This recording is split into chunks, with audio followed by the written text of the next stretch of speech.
Good morning. I'm Kelly Huggins, and I serve on the board of DuPage Unitarian Universalist Church. And I welcome everyone to our services this morning and welcome visitors to our open and inclusive community. As Unitarian Universalists, we hold that there are many spiritual paths to truth and meaning, and we support one another as we explore these paths.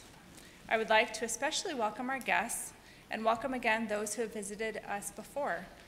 Visitors, it's the custom of our congregation to invite you to stand and give your name and where you're from if you feel comfortable doing so. Are there any visitors who would like to introduce themselves? Good morning. Sorry. I'm Amanda McMillan, and these are my children, Elena, Bryce, and Lindsay. Welcome. My name is Brenda. I'm from Plainfield. This is my mom, Kathy, and she lives in Crestville. Welcome. Welcome. I'm Kathy, and I live in Naperville, and my friend Kim Russell. Welcome. I'm Danielle, and this is my husband Ian, and my daughter Luna, and we have son Forrest, who's in the nursery, and we live in Welcome.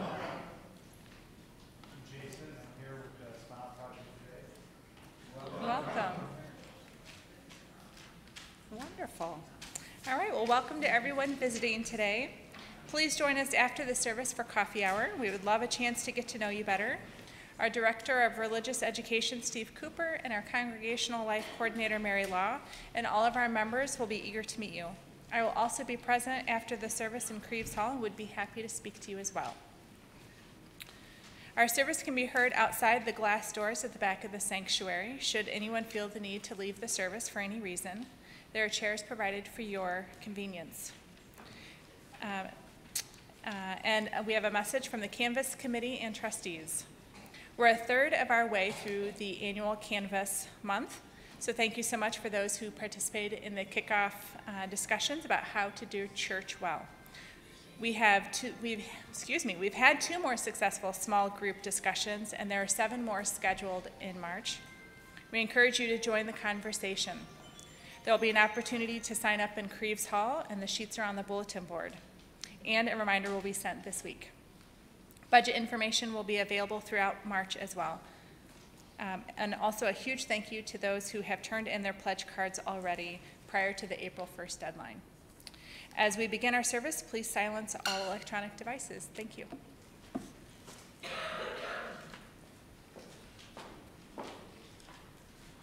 Good morning. Today we have in our pulpit the Reverend Misha Sanders.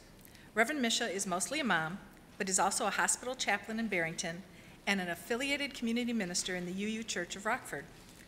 She believes that the whole world is built and rebuilt by the stories we tell each other and ourselves. She lives in Woodstock with her teenage son, 2 fat hamsters, and 3 spoiled cats who run the show.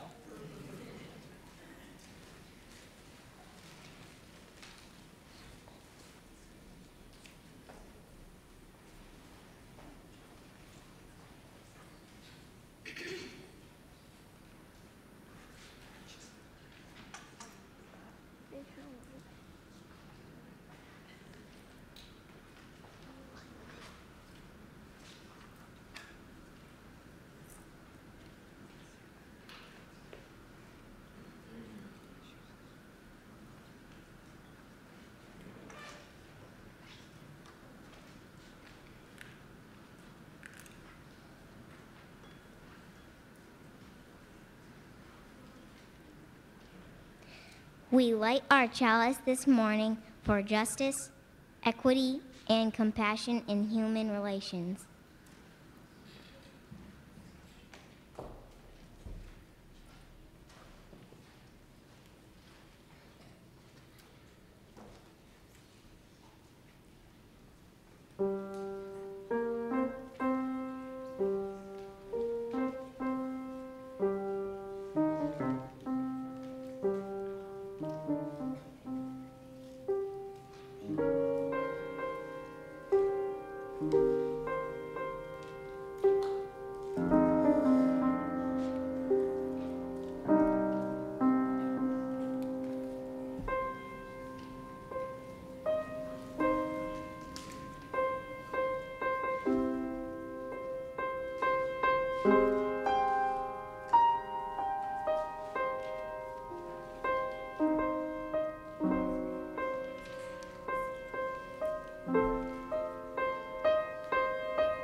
morning.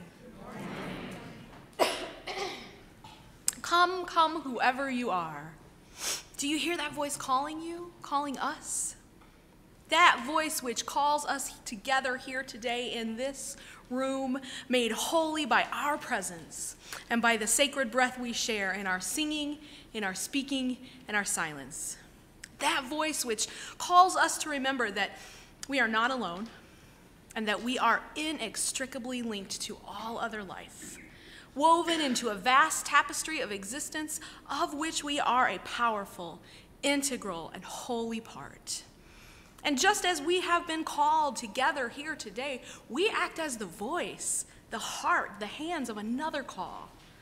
The call to walk with the wanderers, to sing and dance with the worshipers, to proclaim the memory of those who have taken their leave.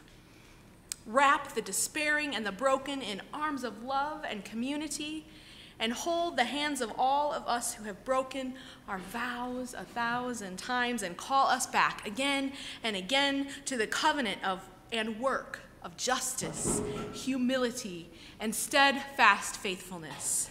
For this we are here together today. So my friends, come yet again. Come, let us worship together.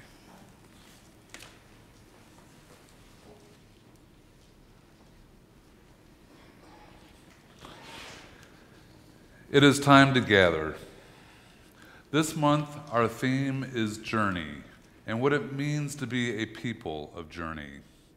And today we'll be talking about the journey for justice. We speak out for justice in many ways. One way is to take journeys called marches and protests. We walk, move, roll together to move justice forward. Being on the journey of justice means speaking out for fairness and kindness. So today I have a story about two sisters who went on a journey of justice together. And you'll notice in the story that it is more than just a journey, but also about sensing what is going on around you. The story is called A Sweet Smell of Roses by Angela Johnson.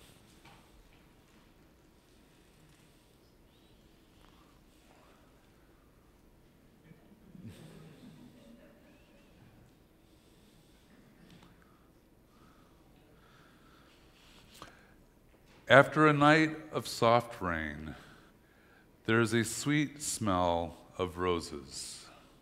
As my sister Minnie and I slip past Mama's door and out of the house down Charlotte Street, past the early morning milkman, over the cobbled bridge and through the curb market, to where everybody wants to march.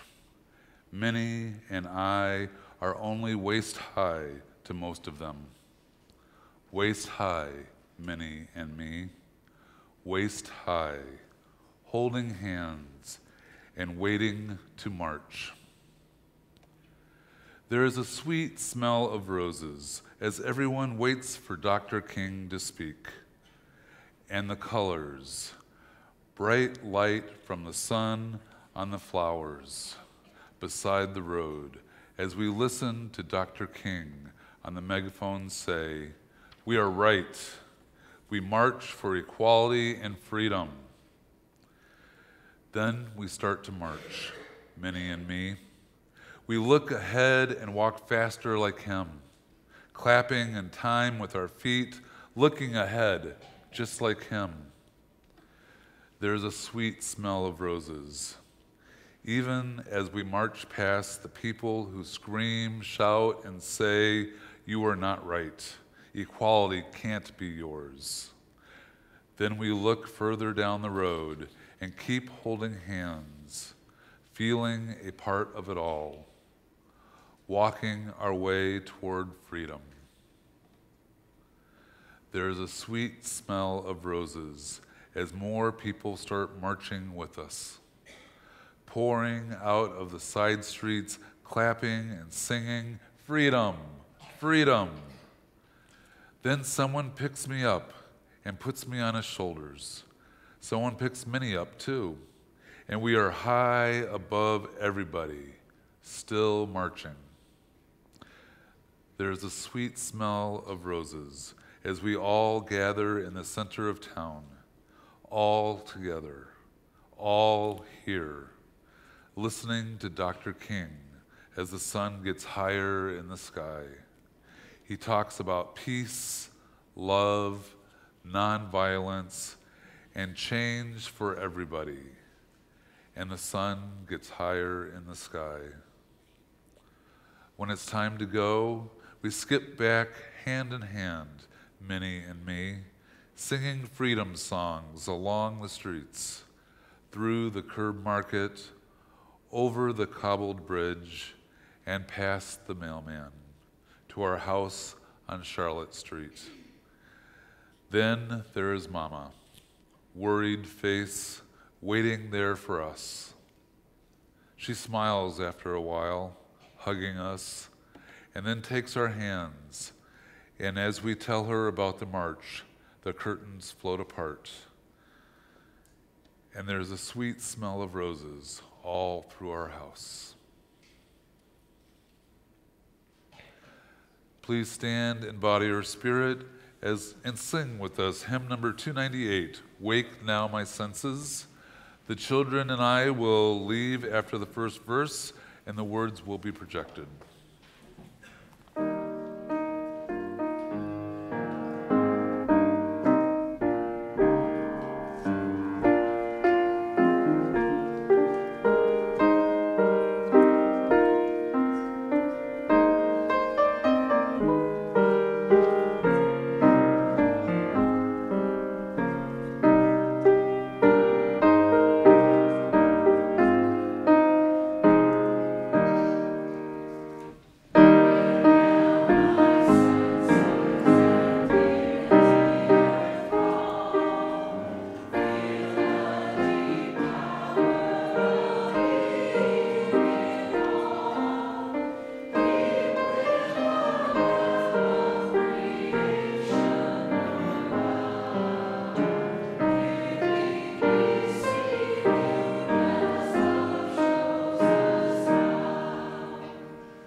Now is the time we take to attend to those joys and concerns that some of you carry in your hearts. We affirm that as a community we share in your sorrows and rejoice in your happiness. When you come forward, please say your name and share one or two sentences about a joy or concern in your personal life that we may walk with you in the days to come. You are invited now to come forward to share a joy or concern with this, your beloved community.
Call by Kimberly Byer Nelson.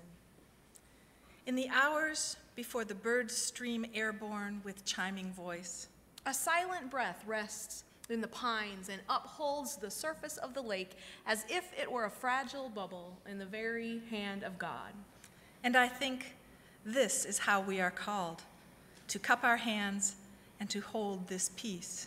Even when the sirens begin, even when sorrow cries out, old and gnarled, even when words grow fangs and rend.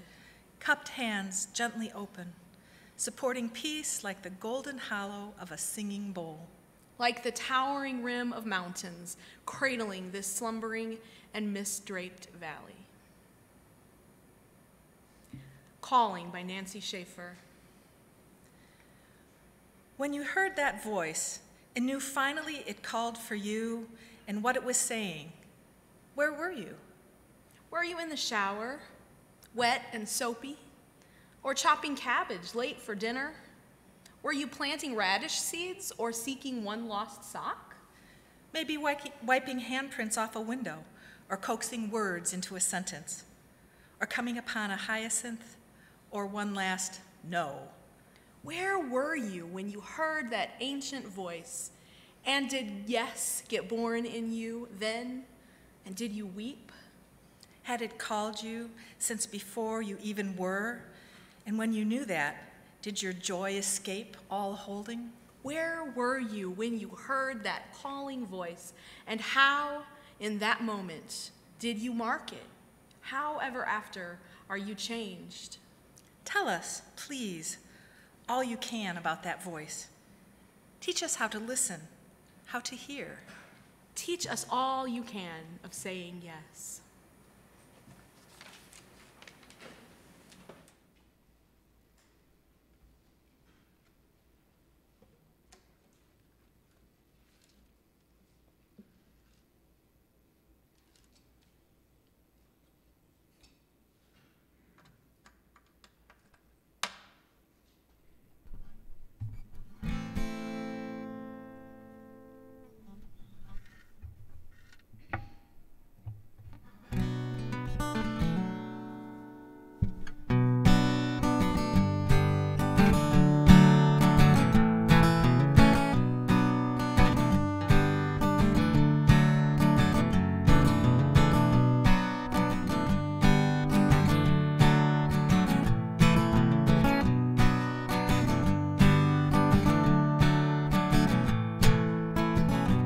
Feeling my way through the darkness,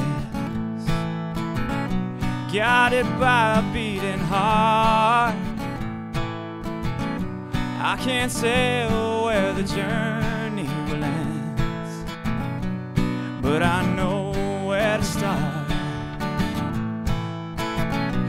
Tell me I'm too young to understand. Say I'm caught up in a dream.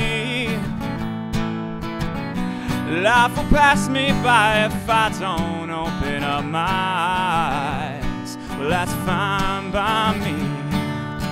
So wake me up when it's all over, when I'm wiser and I'm older. All this time I was finding myself, and I didn't know I was lost. So wake me up when it's all over, when I'm wiser and I'm older. All this time I was finding myself, and I didn't know I was lost.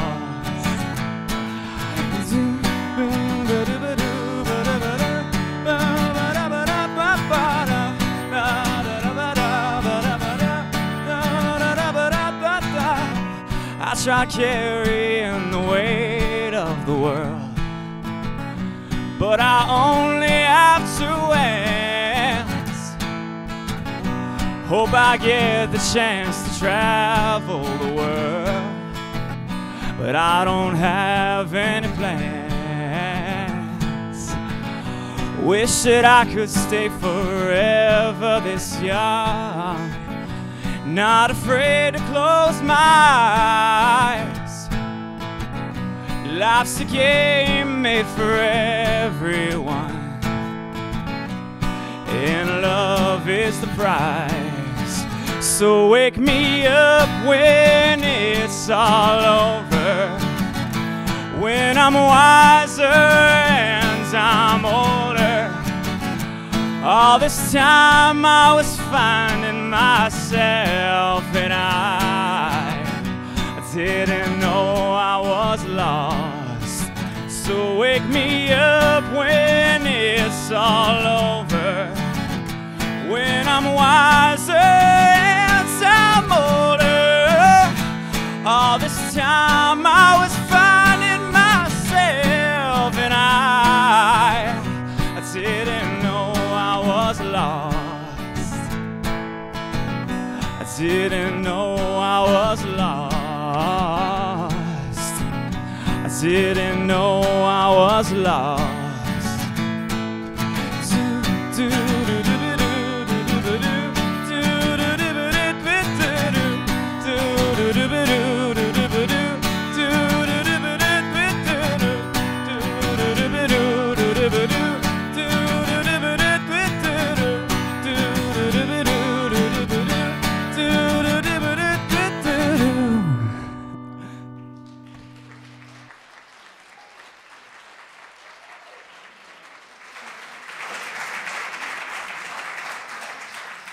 Every once in a while, as an itinerant preacher on a circuit, you meet someone you kind of want to take on the road with you.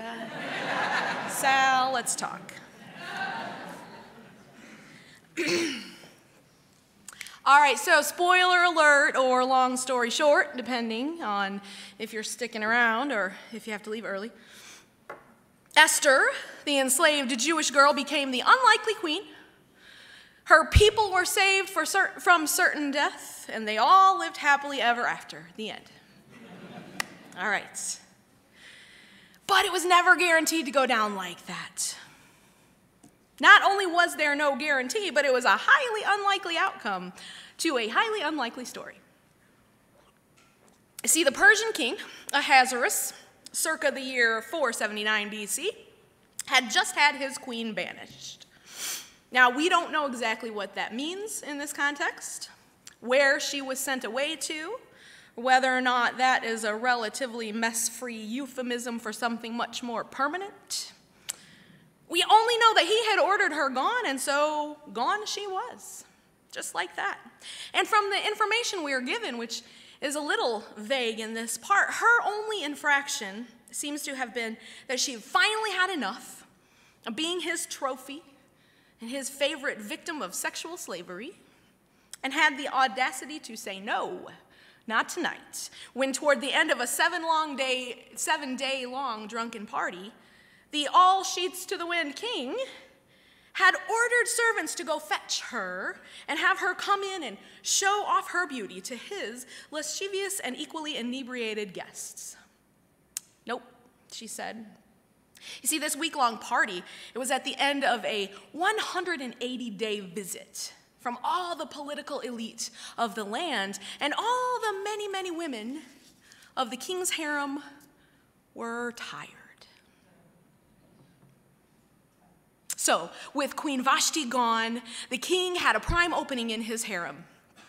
And so, because absolute power corrupts absolutely, he listened to a lot of unscrupulous advisors, and they came up with a plan to gather young women from all over the kingdom and add them to his cloistered and very much enslaved harem of women, in hopes that one of them would grow to become his favorite and his new queen.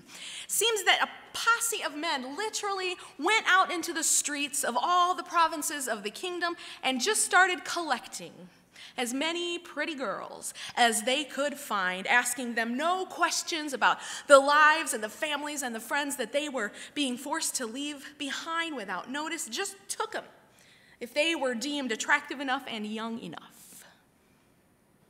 And among the young women picked up in this gathering of female human property was a young Jewish girl named Esther. already enslaved. Her people had been brought to this land in chains already when she was very young. Her parents had been long dead, and she was being raised by her cousin Mordecai, also enslaved. Oppression upon oppression. This young enslaved woman was taken from her home, from the only family that she has left, and shoved roughly with countless other bewildered and despairing young girls and women into the courts of the king to be groomed for a different kind of slavery. And Esther, it appears, is a young Jewish woman who can pass for Persian if she chooses to. Out of terror, no doubt, Esther says nothing of her heritage and goes with the flow and tries to simply survive. Now, on the outside of the palace walls, having traveled from his home to be as close to Esther as possible because he had made a vow to her parents to always take care of her, her cousin Mordecai sits in mourning at the wall, the outside of the walls, in the traditional sackcloth and ashes. And years pass this way, 5 of them at least. Outside the walls, the world for the enslaved Jews is falling apart because their captivity, which for years had been seen by the Persians as somehow good for the kingdom, had started to turn a little sour, and Persians in power were beginning to blame the Jewish people for all that was wrong in their world, as though enslaved people ever have that kind of power. But for reasons really unspecified other than pride and anger about personal grievances, men in positions of power were calling for the death of all the Jews. Meanwhile, cousin Mordecai has continued to come to the wall of the palace every day to be as close to his beloved Esther as he can, never actually seeing her. He has lived in sackcloth and ashes in mourning and has gotten on the very last nerve of some of the powerful people who were tired of him being a constant wailing eyesore. Inside the palace walls, in harem living quarters, Esther has become the unlikely favorite of the king, and he has decided to choose her to be his queen. And Esther, because she's interested in not being hanged for being Jewish, they were literally building gallows all over the nation for the express purpose of killing her entire race of people. She kept quiet about who she was, kept on passing for Persian because she was invested in the idea of remaining alive. Mordecai kept his vigil outside the wall. He kept sending her messages as often as he could that he loved her. He was praying for her safety, waiting for her safe return to him. He sent them via a cadre of eunuchs who served inside the palace but came and went with more freedom than the women. Here's the interesting thing about those eunuchs. They were an entire class of enslaved men, given more freedom than the enslaved women, of course, but not by much. They were men who, mostly, had been forced into genital mutilation before puberty, rendering them feminized, sterile, ostensibly more docile, less physically strong than other men, and more easily controlled. They not only served for the purpose of sexual slavery themselves, but were in charge of taking care of the harem. They were essentially a created third gender, a very visible genderqueer population of their day. Some accounts indicate that one of the many reasons for their forced gender-blurring surgeries was to make it so they were shunned by the family that they did have, unable to create more, thereby easier to just get rid of with no one left to ask questions if they caused any trouble. And so, I promise I'm not making this up, they put these feminized genderqueer men in charge of the cosmetology program of the harem. They did. They took care of the skincare, wardrobe, and hair and makeup needs of all of the women. They did not teach me this part of the story in Pentecostal Sunday school. They did not. And so this is how the messages were passed between the enslaved Jewish people and the enslaved women via enslaved genderqueer men. And Mordecai's message to Esther was exactly this, from the book of Esther in Jewish scripture, chapter 4, beginning in verse 13. Do not think that in the king's palace you will escape any more than all of the other Jews. For if you keep silence at such a time as this, relief and deliverance will rise for the Jews from another quarter, but you and your father's family will perish. Who knows? Perhaps you have been brought into the kingdom for just such a time as this. Who knows? He said. I love it that Mordecai never once mentioned a calling from God. He didn't. In fact, Esther is, without a doubt, the most humanist book of the whole Jewish and Christian Bibles combined, with not one single mention of God in the whole book. None whatsoever. If Mordecai was a God-fearing Jew and not Jewish by ethnicity only, he might not have been on speaking terms with the Lord right about then. So Mordecai told his beloved Esther, here's the thing, dear cousin, who knows? We have no idea if this will work, but we sure as heck know that keeping silent isn't going to get us anywhere good. And maybe, there's at least a chance, right? Maybe you can do something to help yourself and save your people if you use the gifts you have been given in this horrible place that you did not choose. And speak up. Esther didn't choose to be the queen. That was just a fancy title for a sex slave. Esther didn't choose to be the king's favorite. Heaven only knows what horrible things becoming a favorite of a man like that even entailed. She didn't ask for any of this. She had no obligation whatsoever to put her neck on the line and ask the king for any favors. She knew from Queen Vashti's example what could happen to anyone, even the queen, if you caught the king in a foul mood. No one voluntarily went before the king to take that risk. But who knows, Esther? And at this point, what do you have to lose? So after receiving cousin Mordecai's messages, Esther deeply considered her options. And eventually she said, okay, if I perish, I perish, but I'll do it. I'll go talk to the king. And so that's what she did. She used the only power that women had to use, her beauty and her body, and she made sure the king wanted her to keep coming back again and again until she deemed his heart had softened enough, and one night she finally mustered up the courage to say to him, listen, honey, these people that you're leaning toward calling for the genocide of, they're my people. They are me. If my people are killed, I will be killed with them because I, too, am a Jew. Sweetheart, I know you're very busy, but do you think maybe as a favor to your wife you might consider calling the whole thing off? And you know what? He did. That's the story of Esther. The story goes on quite interestingly and karmically appropriate from there. And the Jewish people were spared genocide that time around. Not so much some of those unscrupulous men in power. But man, that could have gone a whole lot of ways, couldn't it? There was a power grab, a political upheaval happening, a powder keg of oppression happening right inside the king's palace as well as throughout the whole land. There were enslaved queer men, enslaved women, people enslaved because of their religion, their ethnicity, and their culture all at once. And there were intersections of people who fell into more than one of these categories. And no one had any guarantee of a positive outcome.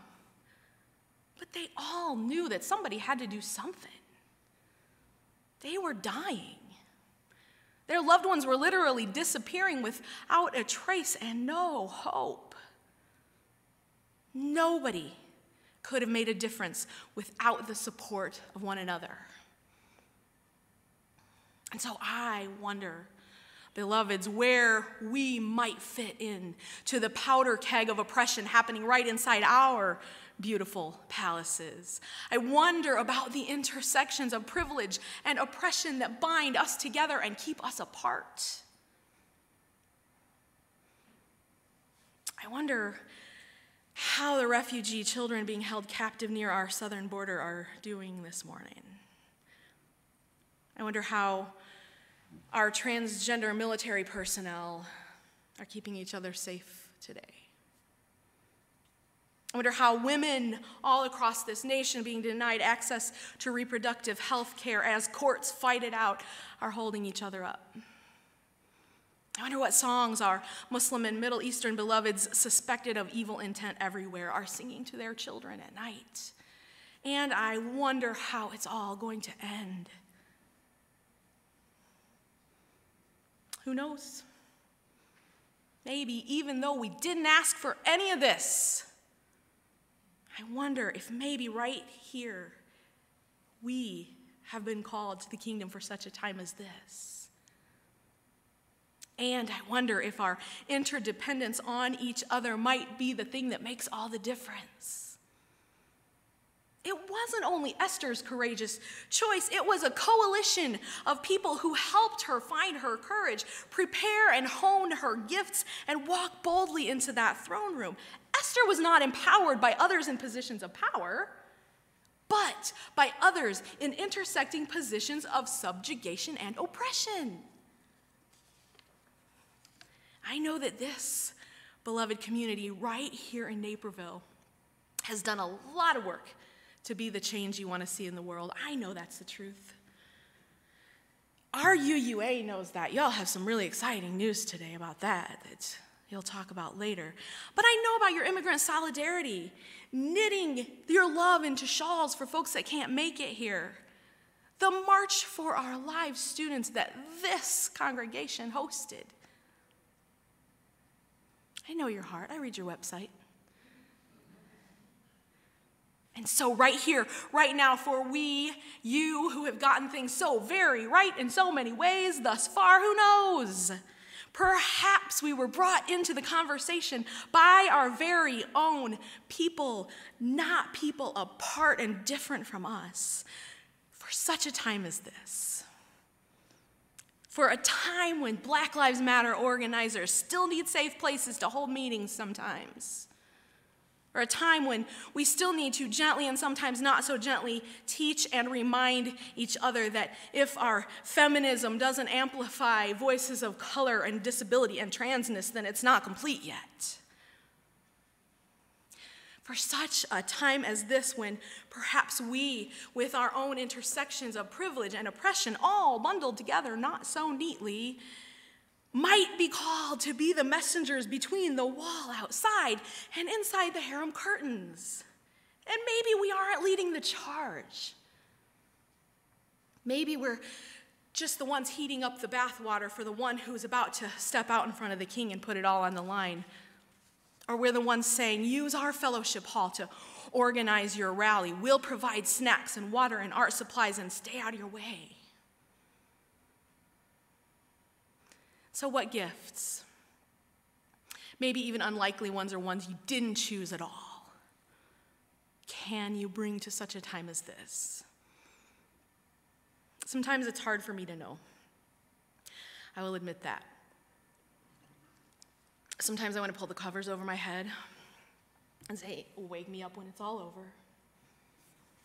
Sometimes I really just want to sit and weep and listen to somebody else in the pulpit, somebody who lives inside black skin or Jewish heritage or Muslim faith or a trans body get in our pulpits instead of me, because I'm not always so sure what a middle-aged, straight, cisgender white woman has to add to the moment. You ever feel that way sometimes? But I'm here. We're here together. And so for such a time as this, right here, right now, I have my words. And I have my promise to all of you who are in the fight because your life doesn't give you any choice in the matter, that you will not rise alone. We have this choice right now. We can say loud and clear that your life matters to us. And that if we perish, but we are still going into the throne room to speak truth to power, because for better or worse, I have cast my lot with you, and we are in this together. Who knows? There never was a mention of God or calling or sure victory or an outcome that will make it all seem worthwhile. But that's the story of life, isn't it? We live it anyway. If we perish, we perish. But what about right now? What if it is your gift that changes the heart of someone in power? It could happen and it wouldn't be a precedent. And so may we listen to the callings of our souls. May we truly live into those callings with whatever time we have left. May we be fully present right here, right now. May we live and love fiercely, like people with nothing left to lose. May it be so.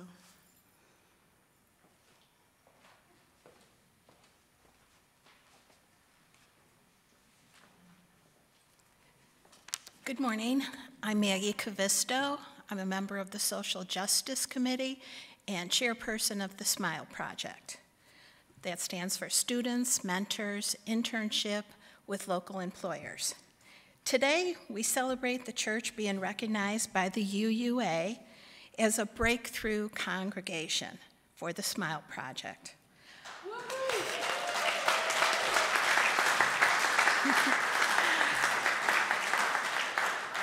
I am so proud to be part of SMILE. The special collection this morning is for the SMILE Project 2019. We have the students, we have the employers, now we need to fund it. I hope you will be very generous. Last week, I emailed one of the students from last year's SMILE Project, thanking her for her participation and telling her how much she impressed me. I just wanted to read part of what she wrote back to me. I appreciate the SMILE Project so much for instilling confidence within me and giving me life-changing opportunities and experiences. I hope I'll be able to encourage more people to participate in this program so more will be able to reap its benefits. That's a SMILE success.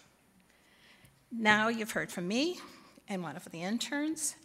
I would like to introduce Mr. Jason Stipp, principal of Wabansie Valley High School. He's been an enthusiastic supporter of the SMILE Project from the first day we walked into his office. Jason Stipp.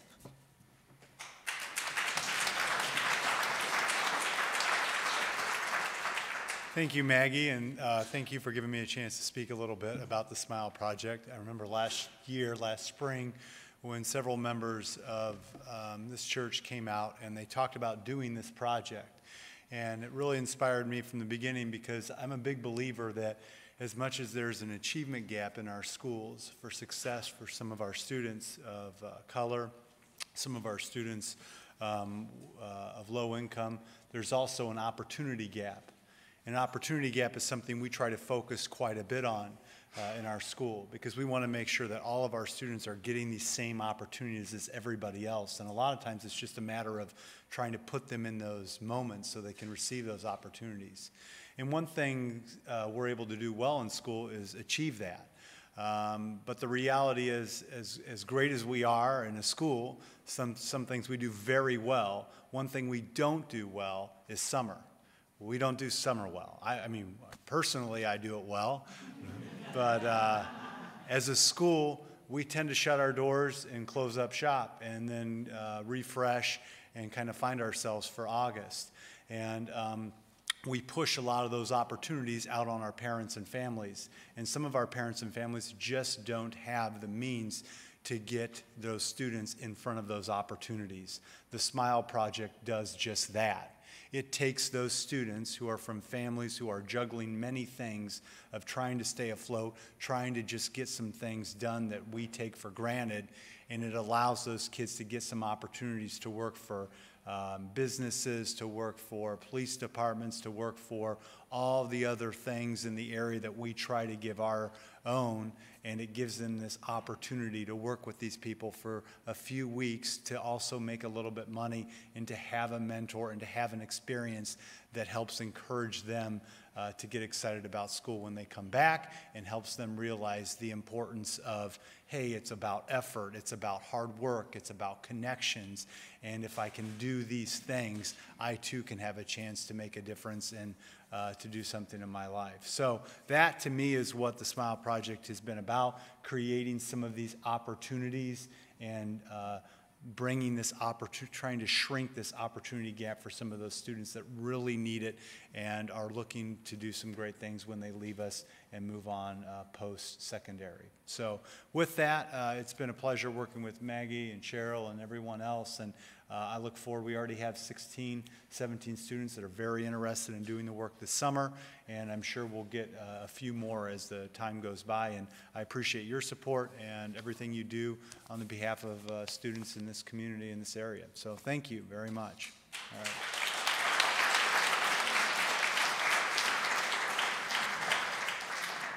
Thank you, Mr. Stipp. If anyone is going to be writing a check for the Smile Project, please put special collection in the memo line. And now the offering for the good of this church will be taken and gratefully received.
Thank you, Carolyn, for your gift of music today. I invite everyone to rise as they are willing and able and join me in singing the last hymn, Fire of Commitment, number 1028 in the Teal Hymnal.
Our closing words by Darcy Roque. There is too much hardship in the world to not find joy every day. There's too much injustice in this world to not right the balance every day. There's too much pain in this world to not heal every day.